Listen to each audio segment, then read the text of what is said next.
রিমান্ডে আরও লোমহর্ষক তথ্য দিলেন সুব্রত বাইন। বিভিন্ন রাজনৈতিক দলের নেতাকর্মীদের টার্গেট করে হামলা চালিয়ে অস্থিরতা সৃষ্টির পরিকল্পনা ছিল শীর্ষ সন্ত্রাসী সুব্রত বাইন ও তার বাহিনী। এছাড়াও ভারতের গোয়েন্দা সংস্থা রয়ের কমান্ডো প্রশিক্ষণ নিয়েছেন তারা। সম্প্রতি রিমান্ডে জেরার মুখে এসব তথ্য জানিয়েছেন সুব্রত নিজেই। এছাড়াও জিজ্ঞাসাবাদে সে আরও বেশ কিছু লোমহর্ষক তথ্য দিয়েছে। এসব তথ্যের সত্যতা যাচাই করছেন তদন্ত সংশ্লিষ্টরা। রয়ের হয়ে সে দুবাই এবং নেপালেও দায়িত্ব পালন করেছে। বাংলাদেশেও সে একাধিকবার টার্গেট মিশন নিয়ে কাজ করেছে। যুক্তরাজ্যে থাকা একটি রাজনৈতিক দলের শীর্ষ নেতাকে হত্যার মিশনও তাকে দিয়েছিল সাবেক ফ্যাসিবাদী সরকারের স্বরাষ্ট্রমন্ত্রী। সুব্রতর সঙ্গে থাকা অত্যাধুনিক স্যাটেলাইট ফোন সম্পর্কেও তথ্য পেয়েছেন তদন্ত সংশ্লিষ্টরা। ফোনটি মোল্লা মাসুদের মাধ্যমে সুব্রত বাইনের কাছে পাঠিয়েছিল র।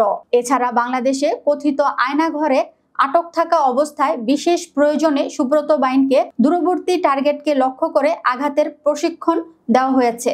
তদন্ত সংশ্লিষ্ট সূত্র জানায়, বৃহস্পতিবার রাতে ও শুক্রবার দুপুরে কয়েক দফা জিজ্ঞাসাবাদ করা হয় সুব্রত বাইন এবং তার সহযোগী মোল্লা মাসুদকে।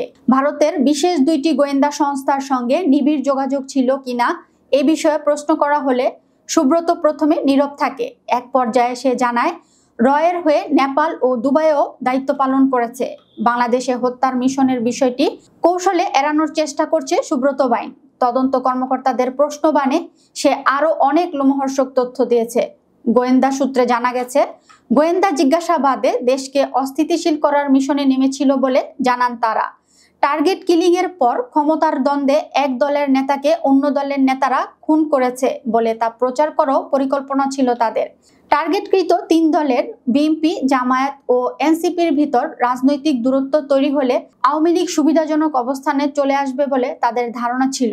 আর এজন্য প্রতিবেশী একটি দেশে অবস্থানরত আওয়ামী লীগের শীর্ষ পর্যায়ের নেতাদের সঙ্গে তাদের নিয়মিত যোগাযোগ ছিল।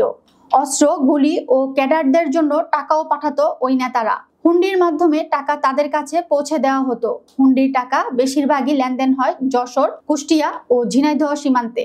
এজন্য তারা যশোর আস্তানা গেড়েছিল বলেও গোয়েন্দারা জানান। যশোর থেকে তারা ঢাকার বেশ কয়েকশো অস্ত্র তাদের ক্যাডারদের কাছে পাঠিয়েছেন বলেও স্বীকার করেন। ওইসব ক্যাডারদের তালিকা ধরে অস্ত্র উদ্ধার ও গ্রেফতারে ডিবির একাধিক টিম কাজ করছে। সংশ্লিষ্ট সূত্র জানায়, 2001 সালে 23 শীর্ষ সন্ত্রাসীর তালিকা প্রকাশ করে তৎকালীন সরকার। এরপর সুব্রত বাইন তার সহযোগী মোল্লা মাসুদকে নিয়ে ভারতে পালিয়ে যায়। ভারত থেকে বেনাপোল সীমান্ত দিয়ে সে যশোর আসতো। যশোরের বেসপাড়া এলাকায় সে একটি বাসা ভাড়া নেয়। ওই বাসাটি স্থানীয় লালটু তাকে ভাড়া করে দিয়েছিল। ওই বাসায় সুব্রত বাইনের দ্বিতীয় স্ত্রী বিউটি এবং 3 সন্তান থাকতো। যশোরে বসে চাঁদার টাকা সংগ্রহ করে সুব্রত বাইন আবার কলকাতায় চলে যেত। এ বিষয়ে ডিবির যুগ্ম কমিশনার মোহাম্মদ নাসিরুল ইসলাম বলেন, সুব্রত বাইন ও তার সহযোগীদের জিজ্ঞাসাবাদ অব্যাহত আছে। জিজ্ঞাসাবাদে তারা বেশ কিছু তথ্য দিয়েছে। এসব তথ্যের সত্যতা সম্পর্কে আমরা যাচাই বাছাই করছি।